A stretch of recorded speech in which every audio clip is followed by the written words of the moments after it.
Todo el mundo sabe, hermano, que para uno aprobar lo mejor, uno necesita tener buen juicio.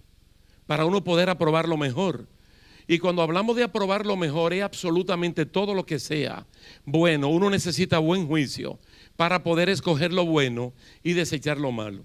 La Biblia dice por boca del apóstol Pablo que uno necesita sabiduría y buen juicio. Sabiduría y buen juicio. Y que esas cosas se buscan orando. Orando.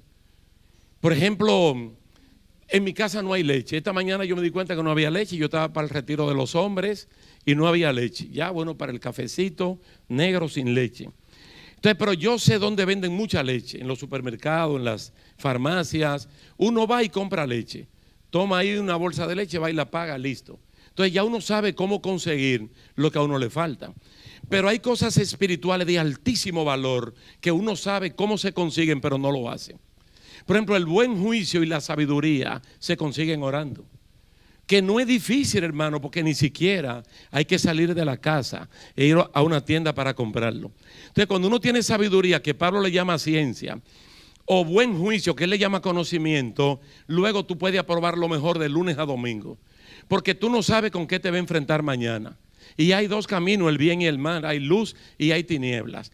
Y hay personas que como no tienen los elementos para discernir, entonces lo hacen a lo loco, al azar. Y puede que sí atrapen lo bueno, pero puede que atrapen lo malo. Pero cuando tú tienes buen juicio, va a ir derecho a lo bueno. Va a probar lo mejor. En tu trabajo, en la escuela, en la calle, en la iglesia, donde quiera que sea. Entonces, para el cristiano eso no puede ser raro. Es decir, no puede ser raro, sino el diario vivir. Porque nosotros, entre comillas, y no estoy juzgando la Biblia, dice que tenemos la mente del Espíritu. Digo entre comillas porque estas cosas se buscan también. Le digo esto, mi hermano, como un anticipo de la lectura que la vamos a tener de nuevo. Aquí yo creo que ya todo el mundo lo tiene. Dice, y pasando por la mañana, vieron que la higuera se había secado desde las raíces. Esta narración también está en Mateo. Y Mateo dice que la higuera se secó inmediatamente. Se secó inmediatamente. Entonces Pedro, acordándose, le dijo a Jesús: Maestro, mira la higuera que maldijiste, se ha secado. Respondiendo Jesús les dijo: tened fe en Dios, les dijo a todos. Pedro habló, se sorprendió, pero él les dice a todos: tened fe en Dios. Qué interesante es que de lo que Pedro se sorprende, para Jesús es algo común. Porque cuando él le dijo a la higuera que se secara, él creyó que lo que él estaba pidiendo iba a ocurrir. Y él no le dio una orden atento a Dios, porque él no le dio orden atento a Dios. Él le dio una orden atento a Jesús el humano. Y el Jesús humano fue ungido con el Espíritu Santo, como usted y yo fuimos ungidos el día que creímos en Cristo. Quiere decir que entre Jesús humano y usted y yo no hay ninguna diferencia. Porque Jesús era un creyente, usted y yo somos creyentes. Él no estaba usando de su poder divino para decirle: higuera, sécate de arriba abajo, sino que él pidió algo que él creyó que iba a ocurrir. Por eso es que le dice a Pedro: tened fe en Dios, a todos, tengan fe en Dios, para luego explicar en el campo de la práctica lo que es tener fe en Dios. No es decirlo por decirlo. Porque la tesis que aquí se presenta es que tú no puedes pedirle algo a Dios dudando. Señor, se secó la higuera. ¿Y qué tú esperabas? Que se mantuviera verde. Pedro se sorprende de lo que debe ser común para el cristiano. Él dijo: tened fe en Dios. Si tienen fe en Dios, lo que ustedes pidan va a ocurrir. Pero uno no puede acercarse a Dios y decirle: Señor, mira a mi hijo que está descarriado. Yo te pido que lo traiga, pero yo sé que tú no lo vas a traer. Señor, mira a mi hijo que va para la escuela, ayúdalo con su examen, pero yo sé que va a reprobar porque es muy bruto.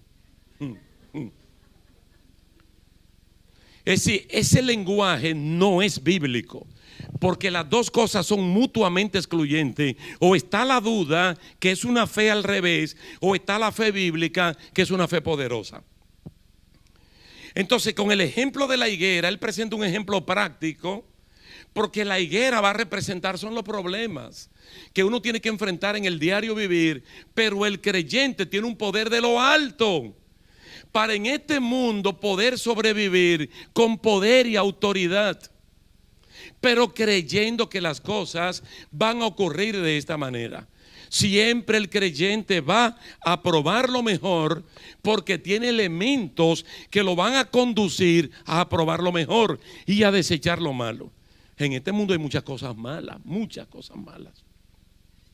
que se visten de buenas, que dan apariencias de buenas y son atractivas, y cuando la persona la toma se da cuenta que es un engaño, pero con el buen discernimiento va a probar lo mejor y va a desechar cualquier cosa que no sea buena.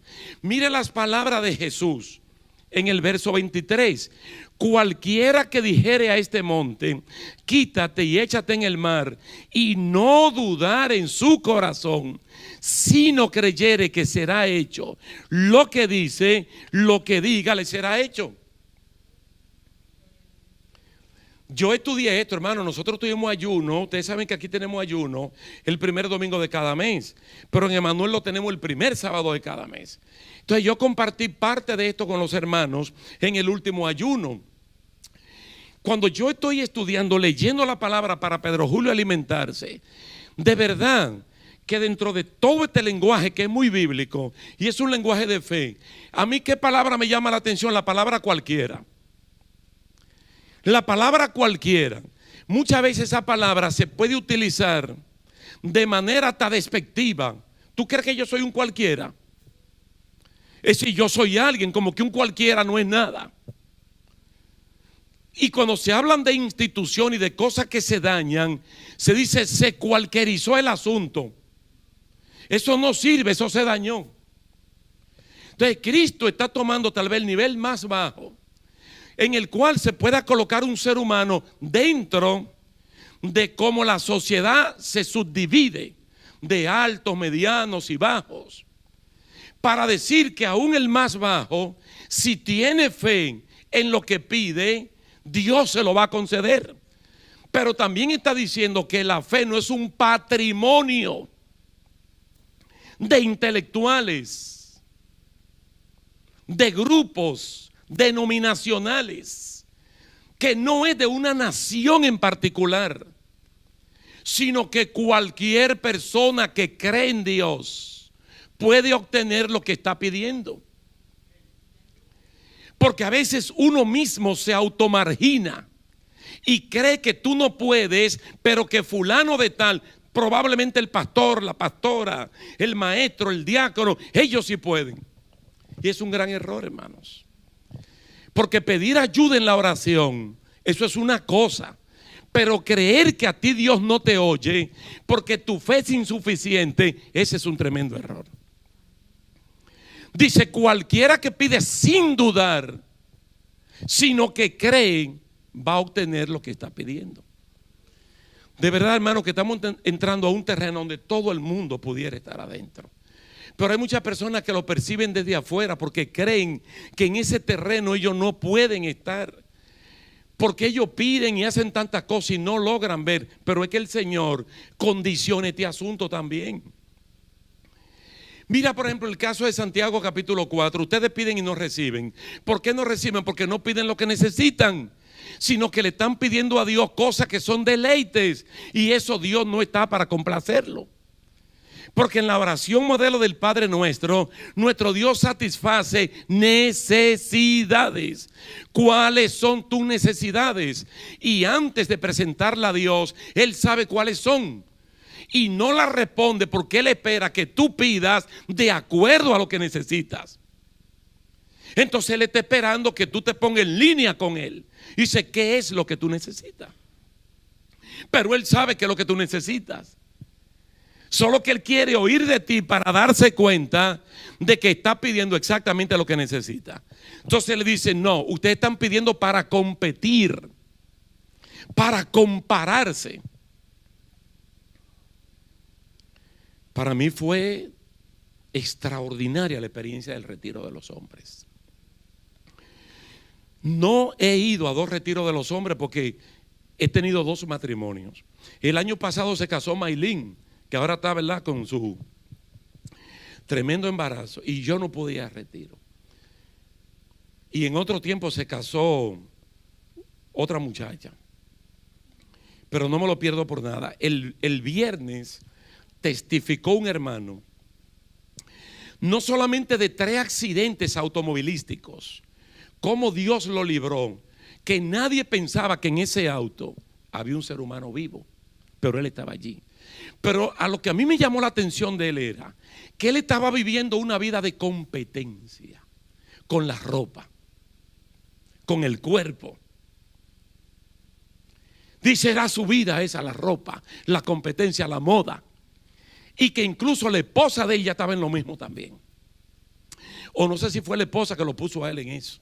Gloria a Dios. Pero estaban los dos ya en eso.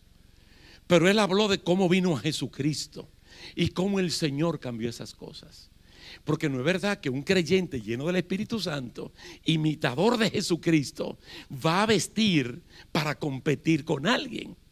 Porque uno viste para gloria y hermosura de Dios y para cubrir una necesidad, para cubrir sus partes, su cuerpo, con manera decorosa, que haya vergüenza en la persona cristiana, pero no para competir. Entonces no podemos ir delante de Dios a pedirle algo que luego no lo recibimos. Entonces la fe de uno se ve atrofiada porque dice, yo estoy pidiendo y no recibo. Pero ponte a reflexionar que lo que está pidiendo Dios jamás te lo va a conceder, porque la fe no es para eso. Eso es Santiago capítulo 4. Pero cuando uno llega al versículo 8, que él le está hablando a la persona que ora pero al mismo tiempo duda, él dice, antes de tú orar, purifica tu corazón. Es decir, límpialo ¿de qué? De la duda. Y por eso le dice directamente, hombre de doble ánimo, purifica los corazones.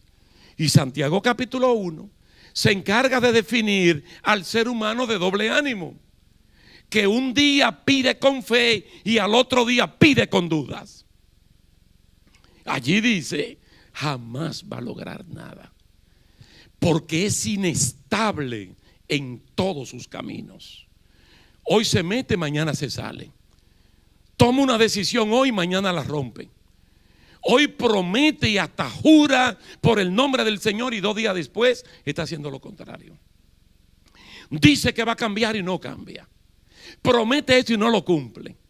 Entonces tiene que haber una revisión que implique una limpieza del corazón para sacar los elementos que no te están ayudando. Porque hermano, las cosas todas son evidentes. Por ejemplo, esta mañana se explicaba que la evidencia de la fe son las obras. Muéstrame tu fe mediante las obras. Ahora, muéstrame tu cambio mediante tu conducta. Entonces, si tú mismo te das problema en el trabajo, problema en el hogar, problema en la iglesia, el problema lo tienes tú. No son los otros, el problema lo tienes tú. Entonces entra a una cuarentena espiritual de reflexión para purificar el corazón. Porque el Señor está diciendo aquí claramente que la persona no puede creer y al mismo tiempo dudar. Dice, todo lo que pidiereis orando, creed que lo recibiréis y os vendrá. Pero yo no le veo ninguna dificultad a este asunto, hermano. Me acerco al trono de la gracia de Dios, que yo creo que eso aquí es rutinario hablar de Hebreos capítulo 4. Y le digo, Señor, mi causa es esta. El solo hecho de acercarme a hablar contigo es un acto de fe, porque Dios no se ve. Entonces, aún no viéndolo, yo creo que Él existe. Entonces me acerco a Él y digo, mira, mi problema es este. ¿Y sabe por qué lo traigo delante de ti? Porque tú puedes resolverlo. Si yo pudiera, yo lo hubiese resuelto. Pero como yo no puedo, lo traigo delante de ti. Y yo creo que tú lo vas a hacer. Y como evidencia, te doy las gracias antes que tú lo hagas. ¿Listo? Ya yo hablé con el Señor, ya le dije eso. Ahora tiene que haber un vocabulario afín cónsono con lo que yo acabo de pedirle a Dios. Llego a la casa, hablo con la esposa. ¿Cómo está todo? Yo creo que eso no se va a dar. Yo no sé, pero yo siento como que eso no se va a dar. Dios mío, pero 15 minutos atrás, ¿qué era lo que le estaba diciendo a Dios? Porque, hermano, tu creencia en el Señor va a ser atacada por diferentes ángulos, por el enemigo de la justicia, para que tú termines no creyendo en Dios. Pero también hay otra cosa, que tal vez no es purificar el corazón con el estado de doble ánimo, sino con el perdón. Porque nosotros tendemos mucho a acercarnos a Dios hasta llorando por lo que a uno le han hecho. Y a veces vienen esos mensajes poderosos para que tú perdones lo que otro te hizo. Y hay personas que dicen, no, es que lo que me hizo fue tan grande, me marcó para el resto de mi vida, que es imposible que yo pueda perdonar a esa persona. Y mensajes van. Y hay iglesias que tienen centros de sanidad interior, que a la persona le dan tratamiento por meses, por un año, hasta que finalmente le dan un certificado de que está limpio. Bendito sea el nombre del Señor por esos ministerios. Pero ¿y cuando es uno que le ha hecho algo a otro? Y esos mensajes como que casi no nos tocan a nosotros. Cuando uno tiene algo en el corazón de lo que uno le hizo a otro. Entonces mire la incongruencia de que sabiendo que le he hecho algo a otro, le estoy pidiendo a Dios con fe que me dé algo que yo necesito. Por eso es que Él dice, cuando estés orando, perdonad si tenéis algo contra alguno. Tiempo de purificación, hermanos, de reconocimiento, de reflexión. Porque es que no puede haber absolutamente nada que impida que lo que yo estoy pidiendo lo logre. Y yo me he dado cuenta, hermano, mayormente por los que somos padres o abuelos, que uno no anda pidiendo cosas que no tengan valor. Andamos pidiendo cosas que a veces ni siquiera son para nosotros, sino cosas que trascienden a los hijos y a los nietos y que tienen que ver con su vida completa. Casi nunca estamos pidiendo en los grupos de oración comunitarios que nos agarramos de manos y estamos orando con cosas como muy banales. Tú ves que aquí se presentan cosas pero de alta preocupación. Entonces eso es lo que tenemos que traer delante del Señor, pero creyendo de que esto va a ocurrir. Cosas que van a enderezar los pasos de los hijos o del esposo, de la esposa, del hogar, del trabajo, del dinero, de lo que sea. Pero en el mismo momento, ¿qué hay en el corazón que puede contaminar esa petición? ¿Qué hay en mi corazón que puede hacer que mi petición sea colocada en hold?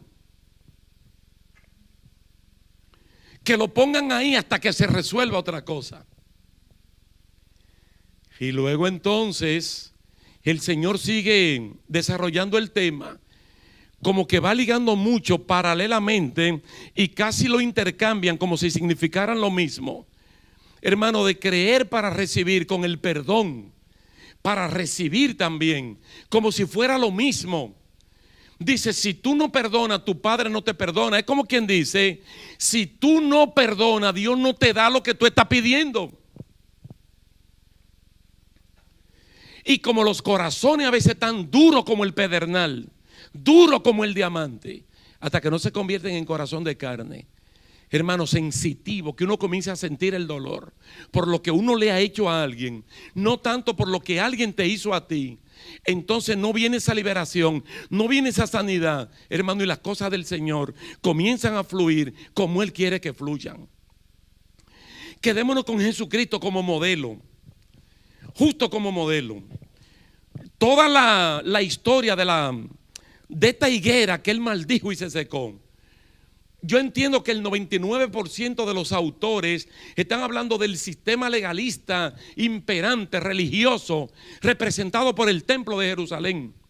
Y ese aspecto mercantil que tenían esta gente. Y Jesucristo va y desafía todas estas cosas, hermanos. Y voltea mesa, libera animales, un látigo golpea. Dice, la casa de mi Padre es casa de oración y ustedes la han convertido en una cueva de ladrones. Palabra tan fuerte, ¿no? Entonces esto tiene que ser limpiado, porque esto no sirve mientras no haya una purificación para resantificar o reconsagrar un lugar que debe ser santo, para que del mundo entero vengan aquí a adorar y a glorificar a Dios. Entonces Jesucristo está desafiando poderes enormes que pueden atentar contra su vida. Y ya hay discusiones. ¿Quién te dio autoridad para hacer eso? ¿Por qué lo hiciste? Y preguntas que van y preguntas que vienen. Hermano, cuando el Señor le toca decirle a la higuera, sécate de arriba abajo, o sécate desde las raíces hasta arriba, Jesús en su corazón no tiene nada contra la gente. Primero, Él no le ha hecho nada malo a ellos. Segundo, todo lo malo que ellos le digan a Él, Jesucristo tiene capacidad para perdonar. Pero vuelvo y le digo, hermano, quítate de la mente el Jesucristo Dios. Porque sería muy fácil decir, pero que para Él es sencillo, porque Él es Dios. Yo le estoy hablando del Jesús humano. Digo, yo estoy suponiendo que es un error en la predicación, suponer las cosas. Y dicen, no, mejor dígalo y no suponga nada. De que nosotros estamos viendo un bebé que nació, ciertamente Manuel dio con nosotros, todo eso lo sabemos, que a los 30 años se bautiza y el Espíritu Santo en forma corporal como paloma viene sobre él, y luego se va a ayunar y a orar y luego comienza su ministerio y entra en la sinagoga, toma el rollo de Isaías capítulo 61 y él dice, el Espíritu de Jehová el Señor está sobre mí porque me ha ungido Dios. Es decir, el Jesús humano está diciendo, Dios me ha ungido para hacer lo que tengo que hacer. No es que yo lo estoy haciendo porque yo soy Dios, porque yo me negué a usar los poderes divinos. Entonces necesito que el Espíritu Santo me unja para yo hacer lo que tengo que hacer. Entonces ese Jesús humano, que es el modelo suyo y mío, ese que en el corazón, a pesar de que le han dicho cosas malas a él, Él nos la guarda allí. Hermano, Él inmediatamente libera. Pero Él ha tenido mucho cuidado de no hacerle un mal a nadie. Pero por si acaso, orando temprano en la mañana y orando tarde en la noche, ¿se puede alguien imaginar qué Jesús le decía al Padre en oración? Dígame algo de lo que tal vez le decía en oración. Dígame algo, hermano, anímese. Jesucristo orando, ¿qué le diría al Padre? Por ejemplo, en la noche, después de terminar el día, ¿qué le diría? ¿Hay algún joven que me pueda decir? Kaylin o Abraham, algún muchacho, David, ¿qué le diría a Cristo? El Jesús humano al Padre en oración, ¿qué le diría? ¿Cómo? Ah, mira qué joven tenemos. ¿Y qué más? Por ejemplo, pedir por los discípulos. Pero si tal vez ya era en la noche, Señor, gracias por este día, ¿verdad? Pero y tal vez, ¿qué más? Señor, mira todo lo que me han dicho. Mira las injurias. Él dijo, todo lo que digan de mí, todo lo que digan de mí será perdonado. Wow, hermano, podemos nosotros tener ese corazón. Porque a veces con un quítame tapaja, hasta la iglesia le cerramos el paso. Hermano, usted y yo tenemos que decir lo mismo que dijo Jesús. Todo lo que digan de Pedro Julio, de mi parte perdonado. ¿Tú te atreves a decir tu nombre, a decirlo? Lógicamente, lo que digan del Espíritu Santo, eso lo va a resolver el Espíritu Santo. Pero el Jesús humano, ¿ustedes creen que se siente bien cuando le dicen hijo de Belcebú, hijo de fornicación, samaritano? ¿Usted cree que se siente bien? Ahora, ¿cómo se amortiguan esas cosas? Dice, llevándola en oración. Porque es que cada vez que veamos a Jesús como Dios, vamos a decir, no, para él eso era fácil. Fácil. Fácil. Fácil. Viendo tantos actos de hipocresía, viendo preguntas con doble sentido, malintencionadas, Y él percibiendo eso, ¿usted cree que en la parte de él emotiva, él no sentía, mi hermano, esas cosas duelen? Pero hermano, hay una capacidad en él, en nosotros, para, si alguien nos ha hecho algo, perdonar. Pero si nosotros hemos hecho algo a alguien, nosotros solicitar perdón a nuestro Padre que está en los cielos. Ahora, si nosotros no perdonamos, dice, tampoco nuestro Padre nos va a perdonar. Y vamos a levantarnos de media hora, de 1 hora, de 2 horas, de 3 horas, de un ayuno, orando, y no vamos a recibir absolutamente nada. Porque el Señor está esperando de nosotros que primeramente purifiquemos nuestros corazones y que nos limpiemos. Que nos limpiemos, hermanos. Y usted verá que ya limpio por la sangre de Cristo y por esa introspección que uno hace, por eso que la Biblia le llama reflexión, o que le dice cada uno pruébese a sí mismo antes de tal o cual cosa, uno se va a dar cuenta que uno dijo, que uno hizo, no que me dijeron ni que me hicieron, sino lo que de mí ha salido contra el otro, hermano, y esas cosas me aparto de ellas. Entonces podré libremente hablar con el Señor y pedir lo que yo tengo que pedir. Entonces para Jesús estas cosas eran comunes. Ahora él le está diciendo, pero mira, no es solamente a una higuera. Es decir, no es solamente una higuera, porque tal vez el problema que tú enfrentaste ayer o hoy es del tamaño de una planta, pero tal vez mañana te va a enfrentar a un problema del tamaño de un monte, del tamaño de un cerro, del tamaño de una cordillera. Pero la fe da para lo chiquito y para lo mucho. Dice, mira monte, métete en el agua y se va a echar. Entonces está presentando, hermanos, grandes problemas, grandes dificultades que nosotros tenemos que enfrentar, y es solamente mediante la fe que nosotros aguantamos malas noticias,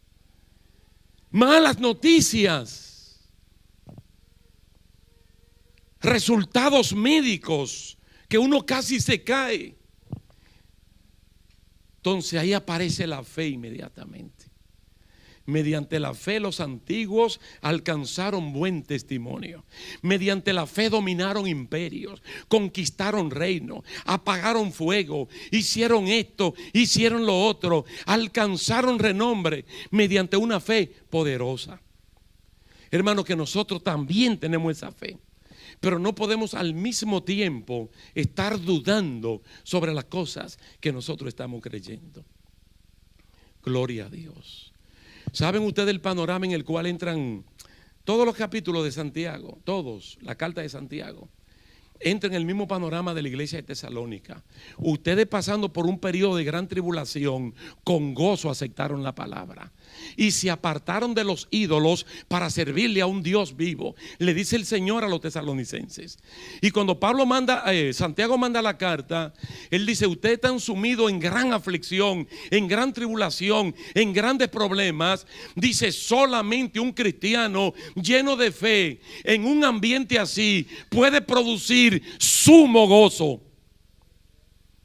¿Están aquí, hermanos, conmigo? Porque qué bueno estar contento con buenas noticias. ¿Quién no se alegra ante buenas noticias? Ante esa comida que te está esperando en tu casa, o el viaje, todo el mundo se alegra. Alegres y felices, y una sonrisa de oreja a oreja. Pero hermano, cuando estéis en prueba, en aflicción, en dolor, en calamidad, prodúcele a Dios sumo gozo. En las universidades, cuando un estudiante se gradúa con los máximos honores, ¿cómo se llama? Lo que le dan summa cum laude. Summa cum laude. La máxima alabanza se la dan a ese estudiante que sacó 100 de 100 o 4 de 4 de índice. Tú sabes lo que, hermano, una situación difícil, no ser reprobado y salir de allí con sumo gozo.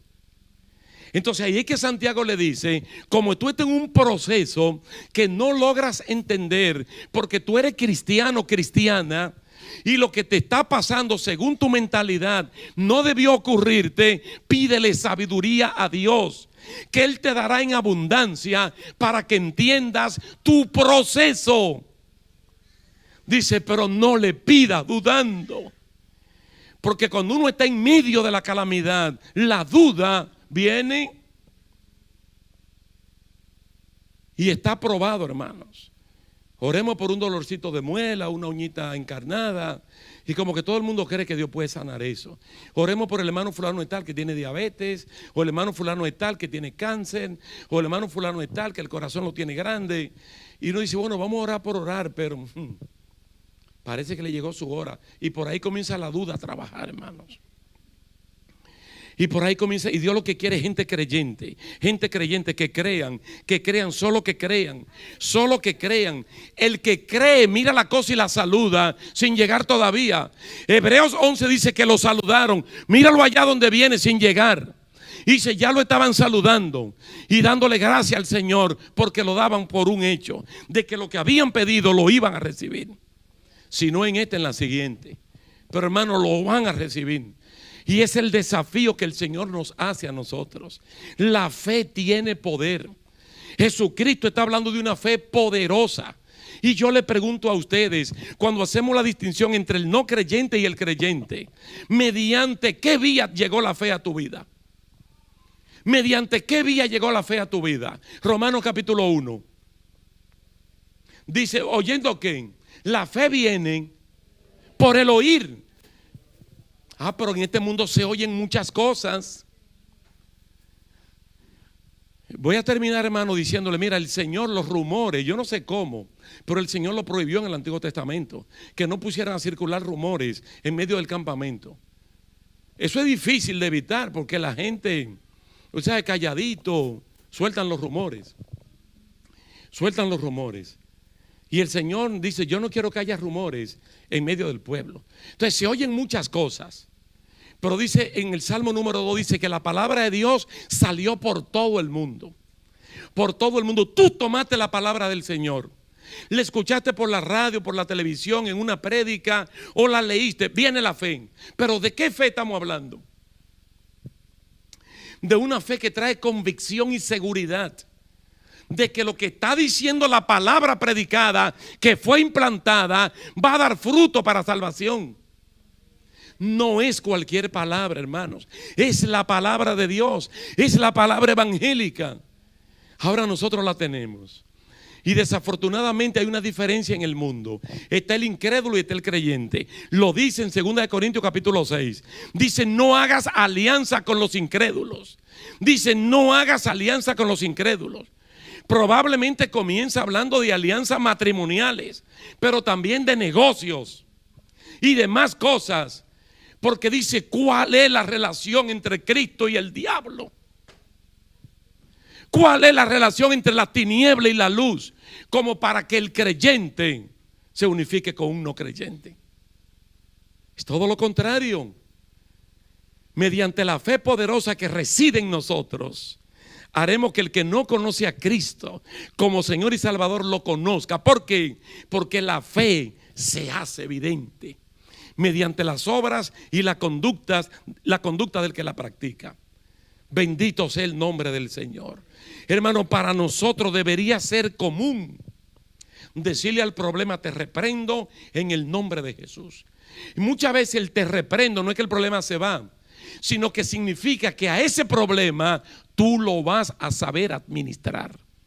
Y él se va a disipar como la niebla. Porque tú lo vas a enfrentar. Y tú lo vas a administrar. Y lo vas a tomar por allí, por aquí. Y finalmente el problema quedó resuelto. Porque eres un hombre de fe, una mujer de fe. Y es bueno que se sepa que en el milagro de Jesús, el problema se resolvió desde una área que no se ve a simple vista. Porque fueron las raíces. Fueron desde las raíces. Desde las raíces. Porque qué bueno ver el follaje o el tronco, las ramas, pero y si las raíces quedaron tiernas, verdes, cuando viene a ver eso viene de nuevo. El Señor resolvió desde donde no se ve hasta donde se ve. Qué grande la fe puesta en el Señor y Salvador Jesucristo. Amén, hermanos. Vamos a continuar después, en otro momento, el domingo que viene, si el Señor así lo permite. La escuela dominical, pues, es este mismo tema Y el Señor nos permitirá también abundar un poquito más. Vamos a inclinar el rostro, cierra sus ojos. Y si hay alguna persona que quisiera entregarle su vida a Jesucristo en esta hora del día, puede levantar su mano o pasar aquí al frente y en un acto de fe entregarle su vida a Jesucristo.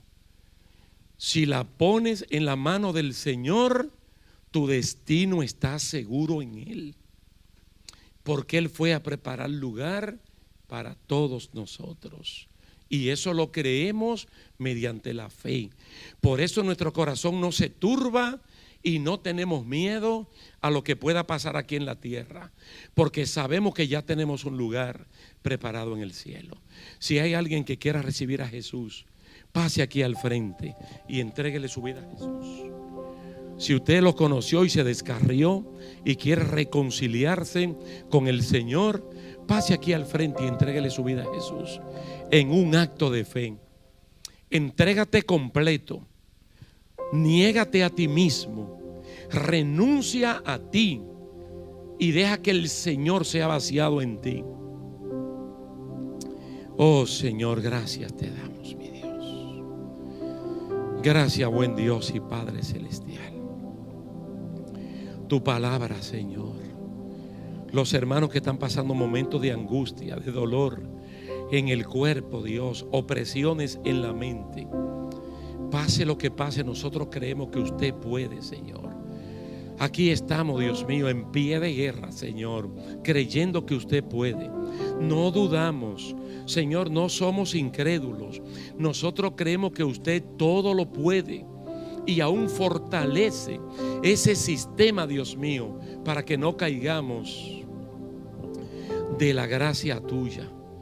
Oh Dios, en el nombre de Jesús, levántanos, mi Dios, y que podamos mantenernos, Dios, como ejército, como soldado, Dios, firmes, esperando cualquier contraataque del enemigo, pero armado hasta los dientes con las armaduras tuyas.